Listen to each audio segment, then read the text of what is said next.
retiren, porque esta es una conferencia supremamente importante. La ponencia, la responsabilidad del servidor público en el Estado de Derecho. El doctor Gustavo Eduardo Gómez, expresidente del Consejo de Estado. El doctor Gustavo Eduardo Gómez Arancuren es abogado de la Universidad del Cauca, realizó estudios de posgrado de Derecho Administrativo en la Universidad de Salamanca, España. Obtuvo diplomados de Derecho Internacional Humanitario en la Universidad Anglicum de Roma, Derecho Constitucional en la Universidad Externado de Colombia y una especialización en Derecho Administrativo en la Universidad Santo Tomás de Bogotá. En su experiencia profesional podemos destacar que fue juez promiscuo municipal de menores en Yopal, juez civil del circuito en Soatá, Boyacá, juez de instrucción penal militar y fiscal superior en Tunja, magistrado del Tribunal Contencioso Administrativo de Boyacá, magistrado de la sección segunda del Consejo de Estado, vicepresidente del Consejo de Estado, catedrático de la Escuela Superior de Administración Pública de la Universidad Pedagógica y Tecnológica de Colombia en Tunja, de la Universidad de Santo Tomás en distintas sedes, de la Universidad Libre Seccional Pereira y de la Universidad Autónoma de Bucaramanga, UNAV, en programas de pregrado y posgrado. También ha sido profesor en la Escuela Judicial Rodrigo Lara Bonilla y docente en la Maestría de Derecho Administrativo en la Universidad Católica de Santiago de Guayaquil, Ecuador. Ha recibido entre las distinciones becario por la Agencia Española de Cooperación Internacional en el año 2002 y mejor magistrado del país en el año 2006. Con ustedes, el señor magistrado doctor Gustavo Eduardo Gómez Arancuren.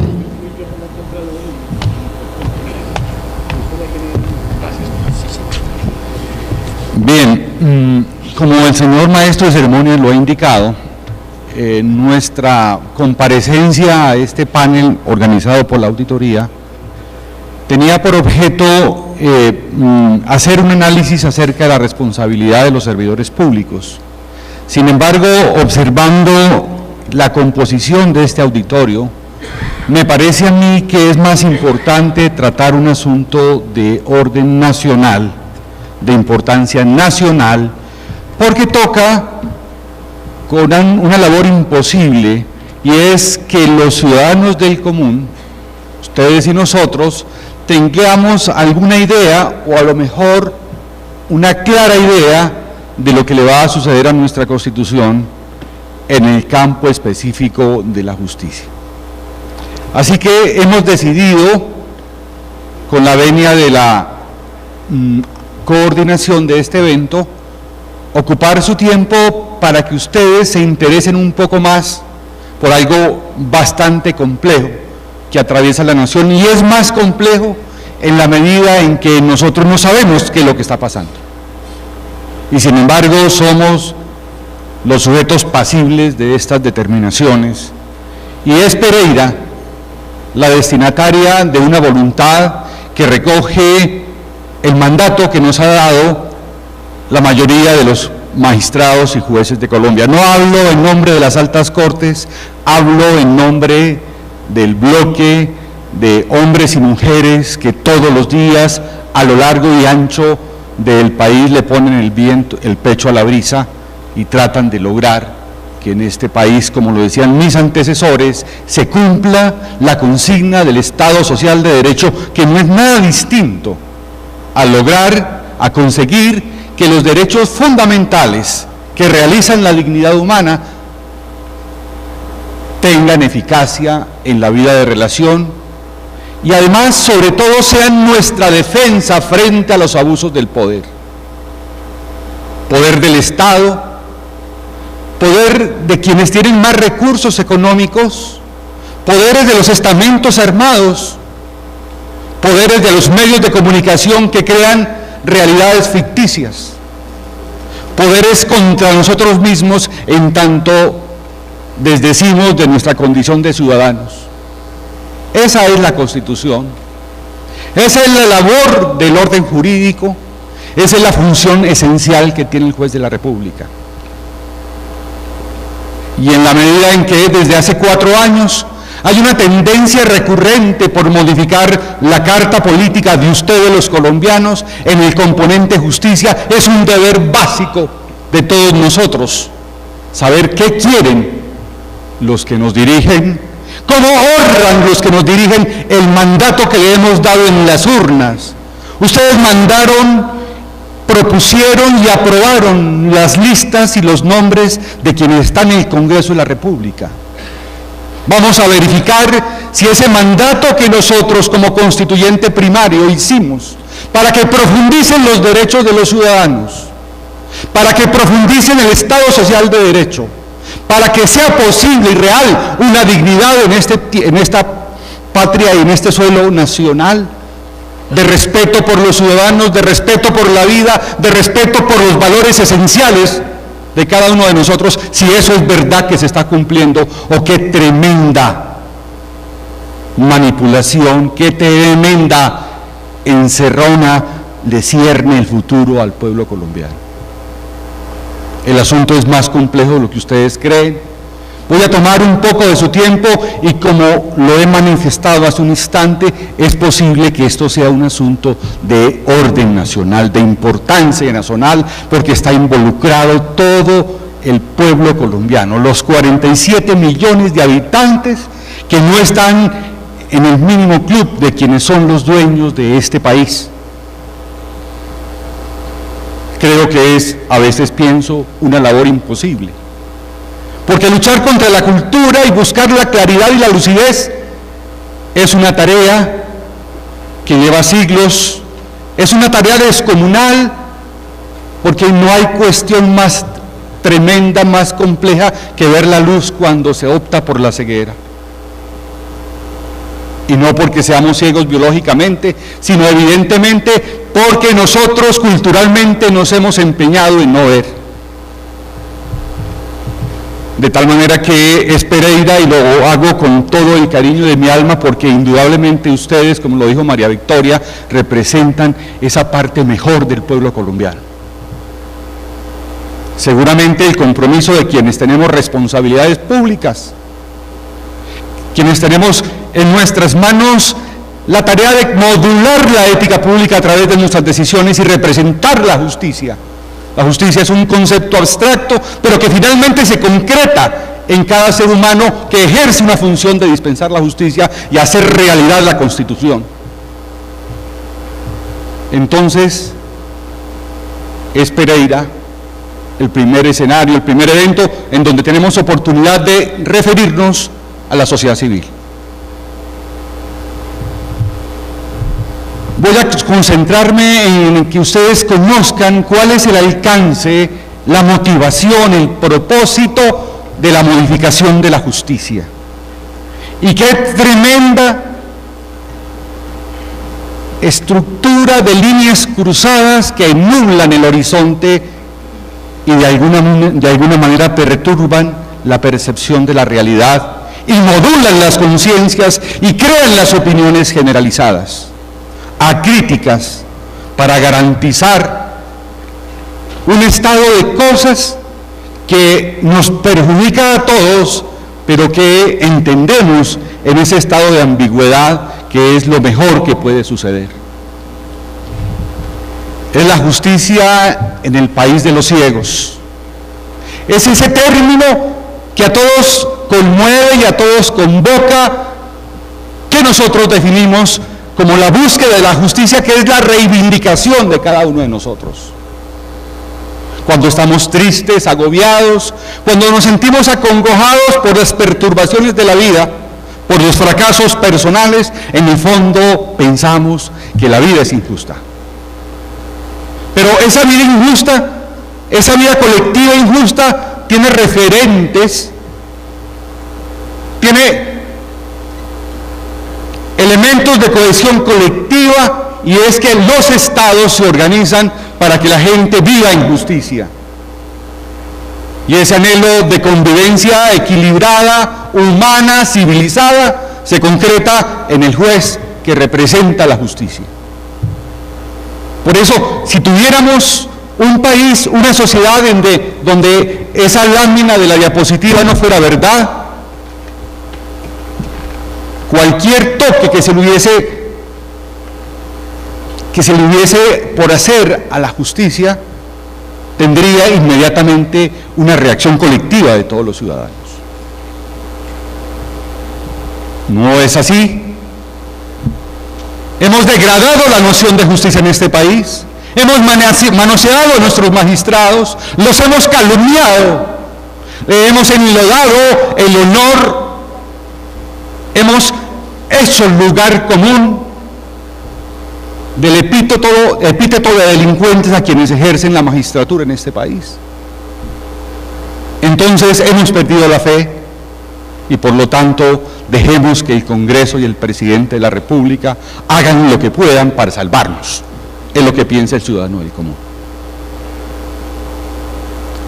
Me voy a concentrar entonces a pasar las diapositivas que precisarán cuáles son las reformas en el campo de la justicia para hacer el énfasis indispensable en torno a la situación que en mi sentir y en el sentir de todos los jueces y magistrados de Colombia representa un peligro nacional.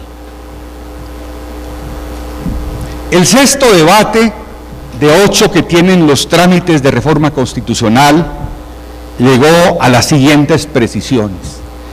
Modificar el artículo 126 de la Constitución, que es una norma concebida por el constituyente del 91 para evitar la apropiación de la función pública de manera no ética, de forma inmoral. Ese artículo 126 prohíbe que yo pueda elegir a las personas que a su vez me han elegido. Prohíbe que yo pueda hacer ese maridaje familiar, negocial y contractual para que el que constituye el acervo de todos, lo público, quede concentrado en muy pocas manos. Con mucho dolor, el Consejo de Estado, en un ejercicio de debate profundo, de ruptura con su propia cultura, logró el año pasado tomar 2 decisiones de anular unas elecciones que hizo la Corte Suprema de Justicia para precisar el alcance un poco ambiguo de estos conceptos y dejar esta norma clara. Que porque antes no pasaba y ahora sí pasa, pues porque los ciudadanos no demandan. Porque nosotros estamos habituados a vivir en lo público dentro del terreno y con la lógica de lo privado, es decir, a abusar de lo público y ministeriosear de lo privado. Sin embargo, en el 126 que se redacta, y lo digo con mucho respeto, se creó una disposición en donde esas prohibiciones del 126 tan solo duran un año. O sea que pasado el año, esas restricciones dejan de tener efecto. Y eso contradice directamente la previsión del constituyente del 91 que prohíbe la reelección de los magistrados. Esa contradicción llevaría a pensar que por hacer bien, por hacer bonito, estamos haciendo feo, y entonces los magistrados sí se pueden reelegir después de que pase un año. Nosotros en lo personal pensamos que el ejercicio de las dignidades en las Cortes de Justicia, que representan el más caro anhelo, la cima más importante de los abogados y del ejercicio público y de la búsqueda de consenso y convivencia de un país como el nuestro, tiene que ser de todos, y que solamente una vez vale la pena acceder a algo que le pertenece a todos los ciudadanos. En consecuencia, tenemos una reacción equívoca. Yo no entiendo por qué motivo algo tan sagrado para un pueblo como es la carta política, su carta de navegación, se maneja con tanta ligereza. Yo no entiendo cómo este país, repleto de facultades de derecho, de humanistas y juristas, no son consultados para que redacten un buen texto constitucional en donde milita la seguridad jurídica de los ciudadanos.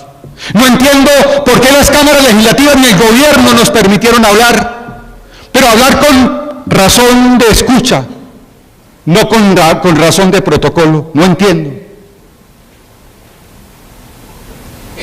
A lo mejor ustedes sí, después de lo que hablemos. Pasamos la siguiente, doctor. Se ha dicho desde el año 2010 que la corrupción está en toda la administración pública, pero lastimosamente y con mayor énfasis en las Cortes de Justicia. Qué grave, qué dramático, qué doloroso para una sociedad y para un país. Y que esa corrupción que campea en las altas cortes es porque hay impunidad en un organismo que impide que se logre la cumplida investigación y sanción de quienes son delincuentes en las altas cortes.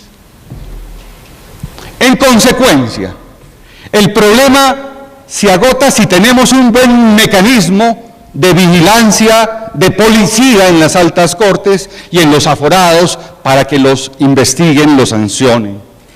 Y el pueblo quede tranquilo, completamente libre de esos personajes que han enlodado la dignidad de la nación. Esa circunstancia se radica en la Comisión de Acusaciones. Entonces yo invito para que veamos qué es la Comisión de Acusaciones. Es simplemente un organismo de carácter legal, estatuido en el artículo 331 de la Ley Quinta del 92, que establece de manera colegiada la posibilidad de que exista una comisión de acusaciones sin ninguna diferencia para que investiguen causales de indignidad en las magistraturas de altas cortes, faltas disciplinarias y además también faltas penales. Esa comisión no funciona porque es colegiada, son muchos investigando, son muchos valorando las pruebas y son muchos elaborando un juicio. ¿Dónde está el problema? ¿Es un problema constitucional o es un problema legal? Aquí, en el Congreso de la República, en el gobierno, en la opinión publicada de los medios hablados y escritos, han dicho que el problema es constitucional en la Comisión de Acusaciones. ¡Qué pena! La Comisión de Acusaciones es un órgano de carácter legal. Y entonces la solución es constitucionalizar un problema que era legal y volverlo entonces un asunto que se introduce en el artículo 178 con el nombre pomposo de Comisión de Aforados. Y después dicen que es que los magistrados no quieren que los investiguen. Nadie más llamado, nadie más convencido de la necesidad de controlar el poder que los propios magistrados, las personas que hemos recibido de ustedes el encargo sublime de dispensar la justicia. Por eso se crea una comisión de aforados nombrada por el Congreso de la República, que cae en el mismo pecado de la Comisión de Acusaciones, es decir, investigación colegiada, valoración de las pruebas colegiada y acusación colegiada. Las normas básicas del procedimiento penal nos señalan que en el proceso acusatorio la investigación tiene que ser subjetiva, individual, que tenga un solo foco de responsabilidad. Y entonces la sociedad está esperando la comisión de aforados para por fin echar a la cárcel a los magistrados delincuentes. Lo que pasa es que los hechos que se imputan a los magistrados delincuentes no pasan más allá del chisme de cocina. Que se fue a un crucero, que viajó a Ginebra, que dictó clases, que su hijo manejó la camioneta oficial, salvo, desde luego, deshonrosos episodios que la sociedad colombiana sabe y que extrañamente están estacionados en la Comisión de Acusaciones. Porque ahí es un foco de corrupción, de donde se derivan las imputaciones a la honra, al prestigio, al buen nombre de quienes a ustedes le dispensan la justicia con voz de autoridad. Qué grave riesgo el que tiene la sociedad colombiana. Qué angustia para un país tener tanto desorden y tanta desorientación. Esa comisión de aforados entonces es la constitucionalización de un problema que simplemente era legal. Pasamos. Y otro asunto que compromete la opinión pública es que el ingreso a las altas cortes genera una serie de distorsiones en donde se radica esa inestabilidad con la que el Poder Judicial se ha venido comportando en los últimos 25 años. De suerte que lo más aconsejable es extender el concurso también incluso a las altas cortes, y eso me parece que está bien. El problema es la manera como, desde la decisión del propio constituyente delegado, se plantea la forma en que ese ingreso a las altas cortes está interferido por una serie de procedimientos que restan, que terminan.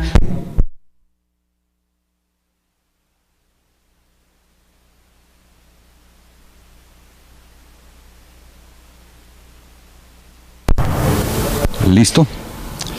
Esos son auxilios que nos hacen para evitar que terminemos sin voz.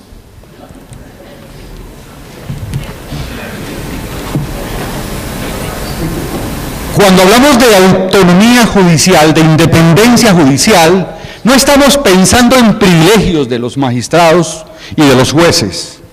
Estamos pensando en derechos de los ciudadanos, porque resulta imposible que yo someta una causa en derecho a un juez que no tiene autonomía, que obedece a otros poderes, que tiene intereses hipotecados en relación a sus propias perspectivas de orden individual. De manera pues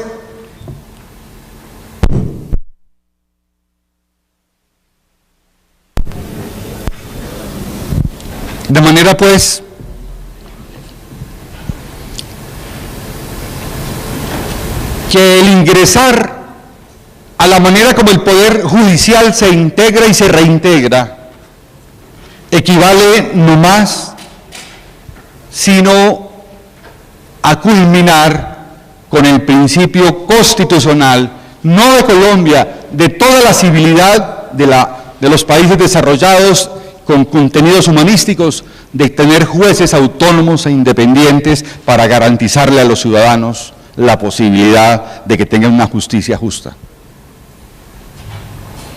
Pasamos eso. La cuestión es tan antitécnica que quienes redactan estos términos olvidan y desconocen que la Corte Suprema de Justicia y el Consejo de Estado, que son dos organizaciones señeras de la historia jurídica de Colombia, nacidas desde el mismo momento de fundación de la República, funcionan de manera especializada. En la Corte Suprema hay una sala penal, una sala laboral y una sala civil. Y en el Consejo de Estado hay 5 secciones jurisdiccionales y una de consulta. En consecuencia, si yo concurso en ese procedimiento donde intervienen extrañamente solamente poderes burocráticos y no ciudadanos, que sería lo deseable, construyo una lista de elegibles que dura 2 años. Lista que va a agotarse a medida que se presentan las vacantes, porque lo más importante es que se nombren magistrados en las cortes, así no haya clara conciencia que haga predictible la conducta de quienes ingresan a estas corporaciones. Nombrar un magistrado en una alta corte es algo muy delicado porque no es reversible la decisión y es un centro de poder, de ética y estética en la vida de una sociedad. Pero como lo importante es que se nombre rápido, porque hay que ser eficientes, porque a la justicia la acusan por ser ineficiente y morosa. Entonces, cuando yo concurso para la Corte Suprema de Justicia en la sala penal, resulto de pronto nombrado en la sala civil o en la sala laboral, de acuerdo a las vacantes que se presenten. Y si es en el Consejo de Estado, yo especialista en responsabilidad del Estado, termino ungido como magistrado de la sección 5ª. Hay un principio de especialidad que con esas listas polimorfas desaparecen y desde luego muestran la ligereza con que el constituyente delegado toca lo que tiene que ver con la justicia de los colombianos, como si fuera un problema menor. Pasamos.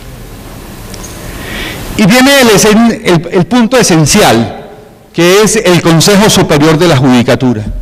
En esta diapositiva voy a precisar, ojalá de manera didáctica, en qué consistió la figura, no en las personas que han desempeñado esos cargos. Nosotros estamos en función del manejo institucional y no en la posición de defensa de personas o seres humanos o amigos o enemigos. Es el manejo institucional. La justificación del Consejo de la Judicatura tiene una razón política y como consecuencia una razón constitucional. En la Carta del 91, que es un instrumento que puso al país en la modernidad, lo puso al día en el desarrollo del derecho, de la civilidad y de la justicia, estableció un capítulo y un título para la rama judicial. El nombre rama significa dependencia organizacional, pero es un poder del Estado. Si deja de ser poder judicial y se convierte solamente en rama, se produce un desequilibrio monumental en la manera como los pueblos se asocian para convivir dentro del marco de la democracia liberal que hemos abrazado desde la misma fundación de la República. De manera que el corazón de esa rama judicial, para que sea un poder del Estado, se consagra en la noción de Consejo Superior de la Judicatura.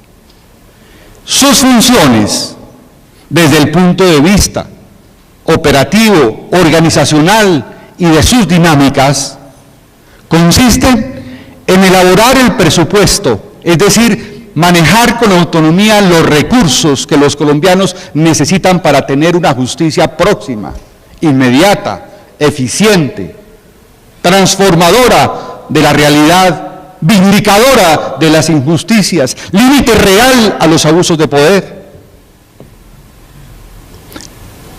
Ese Consejo de la Judicatura debe elaborar el proyecto de presupuesto y condiciona al gobierno nacional, que es el que recauda los recursos de ustedes a través de los mecanismos impositivos y los centraliza en el Ministerio del Ramo, el Ministerio de Hacienda, para que los representantes de ustedes, ciudadanos, aprueben, modifiquen y de alguna manera extiendan la voluntad de los electores en los destinos económicos de la nación. Pero tenemos una rama judicial así concebida que indudablemente representa un poder del Estado, hábil y suficientemente idóneo para que la justicia no sea una metáfora.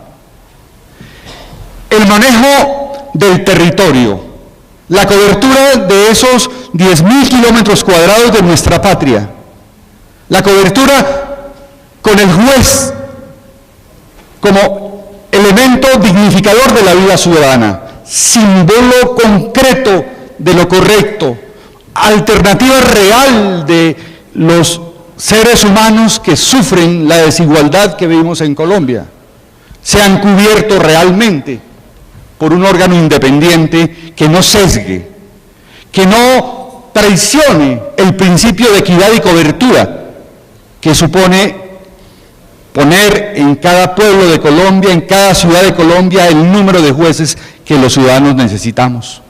Eso se llama el mapa judicial, es decir, el territorio para efectos judiciales como competencia autónoma de ese poder judicial. Y fundamentalmente el principio de la carrera judicial, que viene desde hace 70 años, acto legislativo número 1 de 1945, que nunca se pudo aplicar porque ustedes saben perfectamente cómo era la vida de nuestra patria en las nefastas épocas de los años 40, en las nefastas épocas de los años 50 y en la manera como los dueños de este país se feriaron la patria y se los dividieron entre liberales y conservadores años 60, 70 y 80, y en el 80 desapareció esa armonía porque surgieron todas las disfuncionalidades sociales que trajeron la violencia incontrolada del narcotráfico asociado con los centros de poder.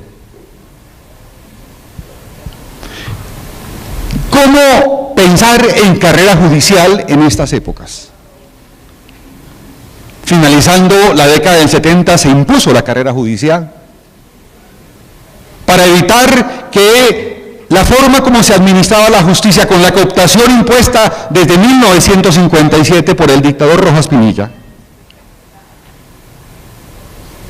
implicara que las altas cortes de justicia eran verdaderos clubs de amigos que controlaban todo lo amplio y extenso del mapa judicial, porque los jueces no teníamos sino 2 años de periodo, los magistrados 4, y ninguna seguridad de continuar en el cargo. Eso no era un juez independiente.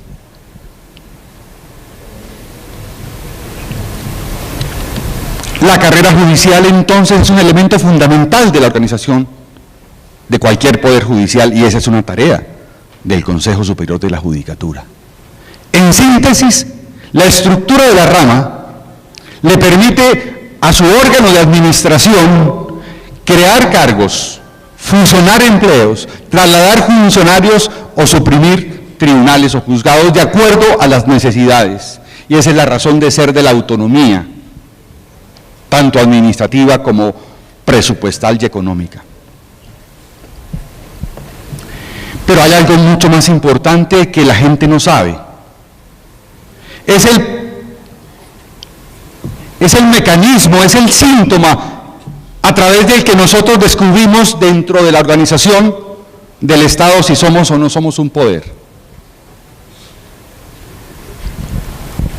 Las leyes desarrollan la Constitución, pero las leyes como actos generales, impersonales y abstractos no lo regulan todo. De ahí nace el principio del poder reglamentario del Ejecutivo, consagrado en el artículo 189, numeral 11, como competencia esencial del presidente dentro del marco de este presidencialismo que tenemos nosotros. En el campo del poder judicial como poder, está consagrado en la Carta del 91, el poder reglamentario autónomo del Consejo Superior de la Judicatura en igual jerarquía que la del presidente de la República, para reglamentar la ejecución de leyes de organización judicial, la ley estatutaria, para reglamentar leyes que tengan que ver con el funcionamiento de la administración de justicia y para regular la carrera administrativa en el Poder Judicial. Eso es lo que hace que realmente exista un Poder Judicial como poder. Igual está consagrada en la Carta del 91 una figura que la gente tampoco conoce que llamamos los reglamentos autónomos cuando hay vacío del legislador sobre una materia determinada, que le permite al órgano de administración la posibilidad de generar reglas que colman ese vacío del poder y fundamentalmente también la posibilidad de tener iniciativa legal. Entonces, el Consejo de la Judicatura, así presentado por el Constituyente del 91, es un poder con poder. ¿Y qué pasó con el proyecto que va a ser muy pronto ingresado en nuestra Carta Política para modificar el funcionamiento de la justicia? Ya no hay Consejo Superior de la Judicatura. Existe una Comisión Nacional de Gobierno y Administración Judicial. Es decir, un órgano puramente administrativo sin poder. Ya no hay un solo nivel de mando, que era el Consejo Superior de la Judicatura, sino que existen generalmente 4 órganos de administración y otros fantasmas que pueden aparecer en cualquier momento. Funcionalmente, se les destituye de sus funciones constitucionales propias, porque las únicas funciones constitucionales propias de la Comisión de Gobierno Judicial sería rendir cuentas, postular listas y ternas, regular trámites no previstos por la ley en despachos judiciales y nada más. Las leyes que desarrollarán esas facultades de esta nueva administración judicial estarán orientadas al acceso a la justicia, a la eficiencia y a la tutela judicial efectiva, nada más. Hay una Junta Ejecutiva que no se sabe su origen. Es un órgano superior de 2 heliótropos de dos organizaciones centralizadas y bastante riesgosas, que son la dirección de la magistratura y la gerencia de la rama. Pasamos. La gerencia de la rama ejecuta decisiones del Consejo de Gobierno y la Junta Directiva, administra la rama judicial, maneja recursos, elabora planes y programas de gestión, me imagino yo, de carácter administrativo, genera modelos de gestión y modelos de procesos administrativos y representa la rama judicial. Pasamos.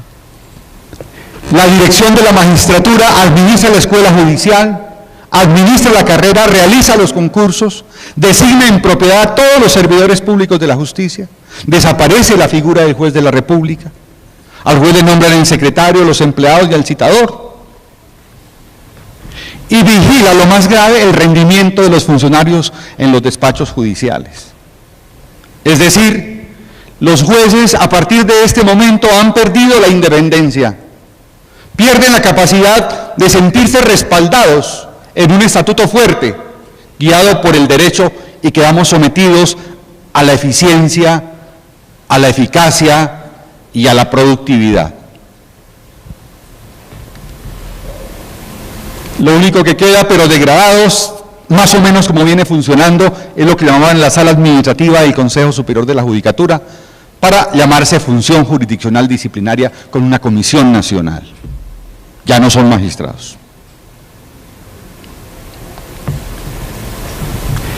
La pregunta que nos formulamos, mis queridos pereiranos que aún quedan en este auditorio, es ¿por qué motivo permitimos que el Poder Judicial ya no sea un Poder Judicial?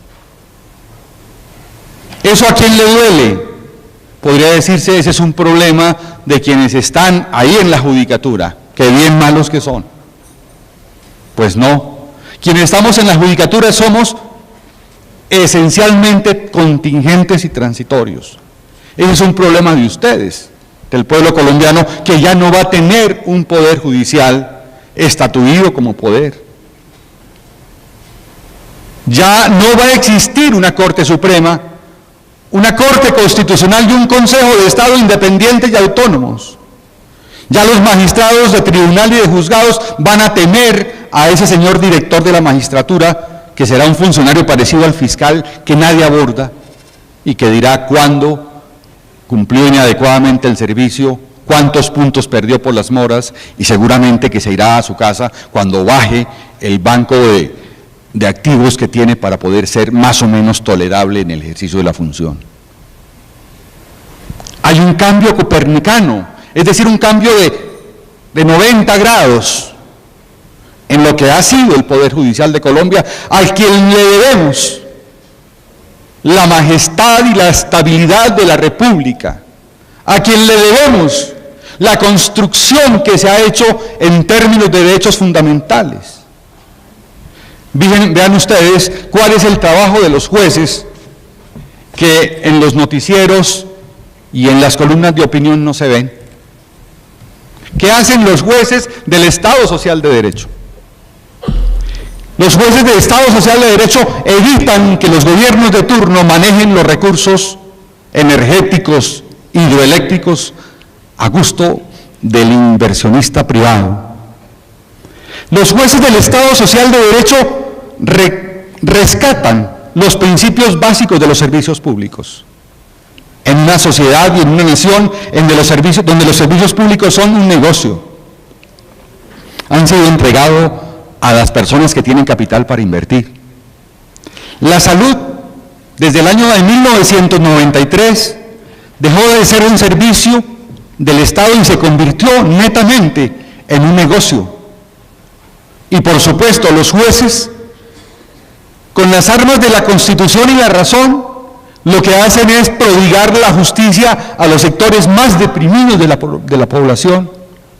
Si no fueran por estos jueces, esa niña que lleva 4 o 10 años paralizada en Medellín no había podido llegar a la Corte Constitucional sin ningún abogado. Eso es lo que hacen los jueces de la República.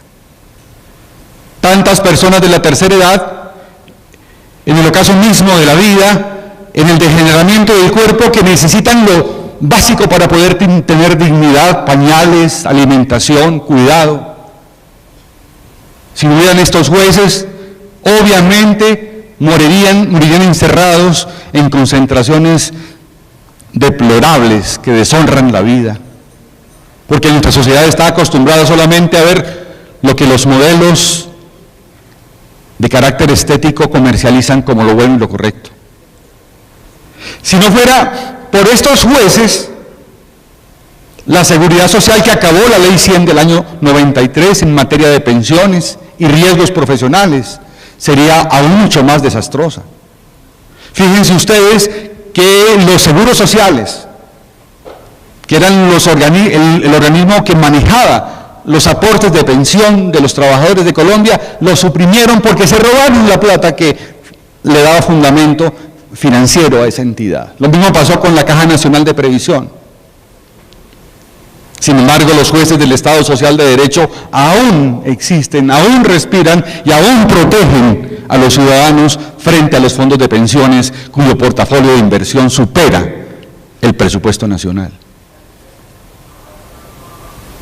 Si no fuera por los jueces, los niños morirían más de lo que están muriendo por agua contaminada en los barrios marginales de nuestro país y en las campiñas olvidadas de Colombia, donde no hay forma de tener acceso al agua potable.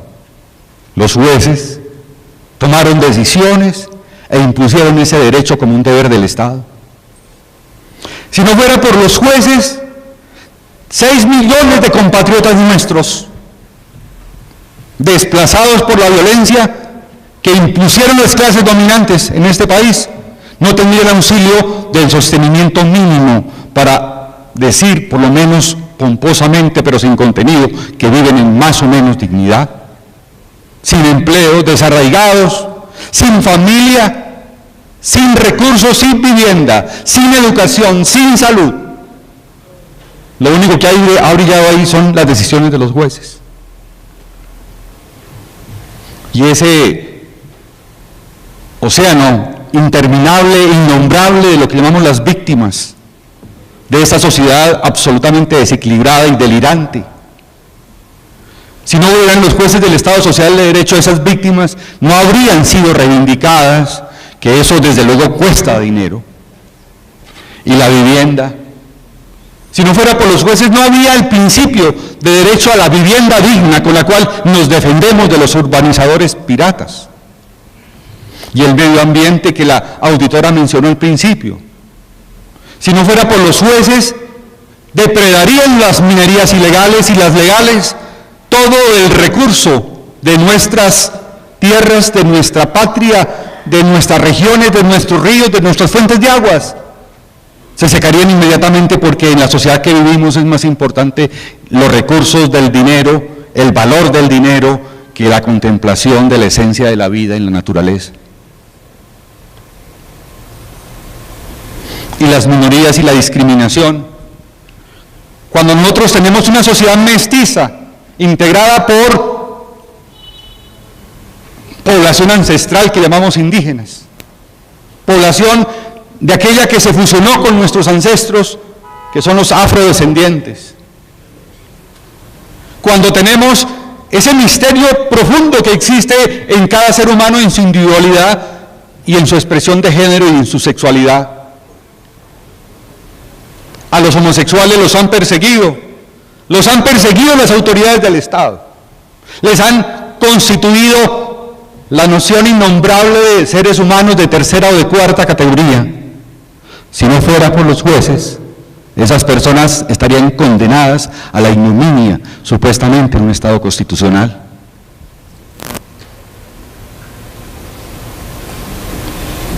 Y la discriminación por regiones, por sexo, por género, en el acceso a los servicios públicos y al empleo, a la fundación de empresa. La negación de la libertad en un país, en una sociedad que no es consciente que el delincuente es producto de sus grandes desequilibrios, de sus grandes injusticias y de sus taras mentales expresadas en una cultura absolutamente desencuadernada y fuera de término, estimuladora de la violencia. En consecuencia, cuando nacen esos seres humanos negados desde el mismo momento de la concepción, porque nacieron de la violencia, de la falta de amor, del desencuentro, y nacen a la vida para ser delincuentes, lo único que la sociedad responde es con el populismo de la cárcel, para meter en verdaderos hornos de hacinamiento a esos miles de hombres y mujeres que tachamos como delincuentes y que si no los vemos estamos en paz porque hemos disuelto el problema. Si no fuera por los jueces, esas personas que están en las cárceles estarían condenadas a pudrirse en vida. Y el mínimo vital, esa concepción del mínimo vital creada por los jueces del Estado Social de Derecho, en donde en el desarrollo del principio de dignidad humana, fuente de todos los derechos, se establece que las personas tienen derecho a pedir del Estado y de la sociedad lo mínimo para sobrevivir, no importa que sea productivo o no, que desarrolla el principio básico de la solidaridad humana y el empleo, el derecho a la igualdad, el derecho de petición de acceso a las autoridades públicas que a veces creen que los cargos son de ellos, y el patrimonio cultural, y el control a los poderes, y la forma como hemos evitado que las personas que se creen dueñas de este país y que los colombianos, por la falta de capacidad de crítica, consideran sus salvadores, se queden con todo lo nuestro. ¿Quién ha detenido a eso si no son los jueces? Este panorama no lo ven los ciudadanos del común. Por eso los jueces y magistrados de Colombia han decidido que esto debe salir a la luz pública, porque el problema de la reforma constitucional no es un problema de quienes trabajamos en ella, es un problema nacional. La pregunta que nos formulamos es ¿por qué motivo? ¿Por qué motivo se intenta esta reforma constitucional? En esta enumeración que acabé de hacer, de lo que son los jueces del Estado Social de Derecho, sacamos una única conclusión, y es, evidentemente, que los jueces le costamos mucho a un Estado que desde 1990 apostó por el capital, apostó por la privatización, apostó por el negocio, apostó por la desregularización, apostó por construir una sociedad de finanzas en donde lo importante es el lucro, no el hombre de la calle, no el hombre del campo. Hay una encrucijada que hay que desarrollar y es muy sencilla. En el siglo XX se estatuyó la idea del Estado Social de Derecho como una conquista de la humanidad después de las grandes debacles de las dos guerras mundiales. La fuente principal del derecho son ustedes, los ciudadanos, conservados y examinados y vistos en su dignidad, en su misteriosa existencia. Eso generó, desde luego, el estado de bienestar que teóricamente patrocinó la doctrina de Keynes. No obstante, el desarrollo del capitalismo, el afán por el tener antes que por el ser, permitió que los economistas en el año en 1970 formaran una escuela de la privatización. Milton Friedman es el premio Nobel que expresa el economicismo financiero, que desregulariza y privatiza. Esa escuela de Chicago generó tres grandes íconos de la economía mundial. La primera ministra de Inglaterra, Margaret Thatcher, los presidentes de Estados Unidos, Ronald Reagan y George Bush. Todos ellos generaron una política mundial de finalización del estado del bienestar. Y es el surgimiento de la privatización y de la desregularización. Pues claro, que un Estado social de derecho con unos jueces como los que ustedes conocen, hace que no sea rentable ese Estado negocio. O sea que la contradicción es el Estado negocio versus el Estado social de derecho. ¿A quién le importa eso? Mis queridos ciudadanos, ¿a quién le importa eso? Pues le importa a los dueños del negocio y por supuesto a ustedes. Lo grave es que ustedes no lo saben. El Estado social de derecho es una consigna de la humanidad, del humanismo recreador del siglo XX. Es el juez de la dignidad humana. Su contradicción fundamental es contra el capital, rentabilidad, acumulación como razones del desarrollo social. Y hay un economista norteamericano muy importante que se llama Abraham Noam Chomsky, que critica este modelo de la Escuela de Chicago. Y él nos propone cómo efectivamente para llegar a cabo ese estado del capital, de la acumulación y la rentabilidad, hay necesidad de suprimir las instituciones propias del Estado Social de Derecho. Y para suprimirla es importante tomar decisiones que las élites políticas y económicas deciden fácilmente en unos consensos muy estrechos, porque es que los ricos de este país no son más de 500. Y entonces las estrategias mediáticas son la disipación como medio de control social. Fíjense cómo acabaron a Telecom, cómo despotricaron absolutamente del movimiento sindical, de la capacidad de organización y operación de Telecom. Y ahora quedan simplemente cascarones como barcos hundidos, las antenas de Chocontá, el edificio de la calle 13 de la carrera 13 con calle 22 o 23 en Bogotá. Para que entrara Movistar, capital extranjero, para que entrara Carlos Slim, para que los inversionistas extranjeros y criollos hicieran las asociaciones que manejan el espectro, que son de todos, son de ustedes y mío. Entonces, nosotros todos estuvimos contentos cuando se acabó Telecom, cuando se acabó el Seguro Social, cuando se acabó la Caja Nacional de Previsión, porque lo que se nos vende es la corrupción en esas entidades, el desgreño administrativo. Es un diluvio de distracciones que nos mantienen ocupados sin capacidad de mirar críticamente cuáles son las razones que explican todo esto. Se mira la situación colectiva en la lógica de acción-reacción, con una solución regresiva, no importa, pero hay que conseguir un mal necesario que después se tornará en bien. Nosotros nos sentimos débiles. En la semana pasada mis compañeros de sala se lamentaban todos por los problemas que tenemos. Es decir, funcionó perfecto la estrategia de descrédito de la justicia porque los magistrados terminamos sintiéndonos culpables de todo lo que pasa. Es que hay demasiada corrupción. Vamos a terminar ya. Ve cómo efectivamente los ciudadanos pensamos que eso es así.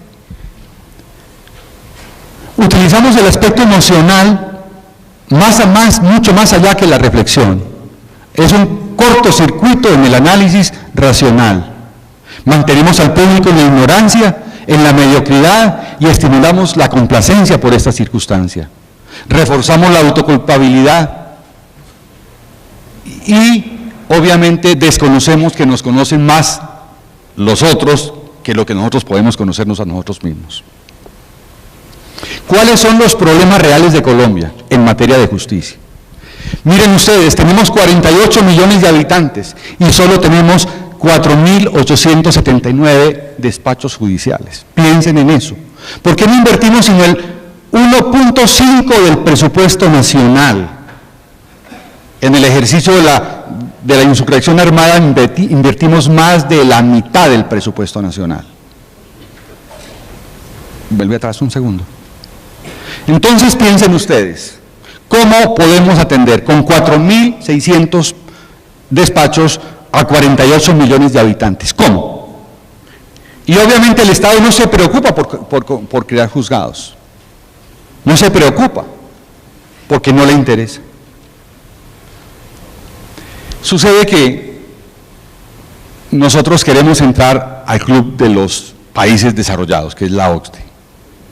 Y entonces la OCDE ha hecho sus estándares de la independencia judicial como mecanismo de desarrollo institucional.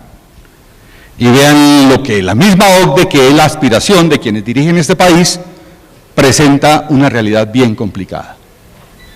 Los 10 países con justicia más independiente del mundo, pues no están en América del Sur.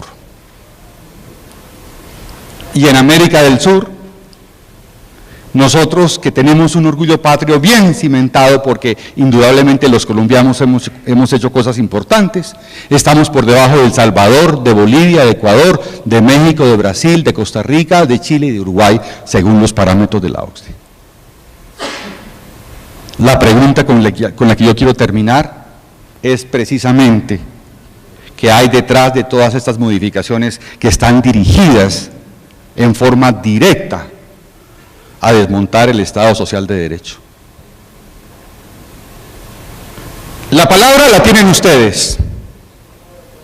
Ustedes son ciudadanos y la Constitución les reconoce derechos.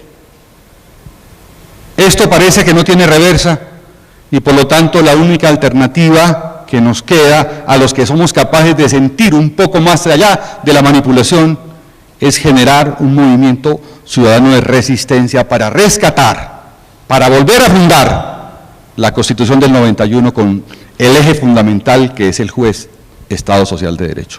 Con eso termino y presento excusas por haberme tomado un poco de su tiempo, pero es un derecho de ustedes la información, no solamente en una sola vía, sino en todas las vías que tiene el conocimiento humano. Muchas gracias.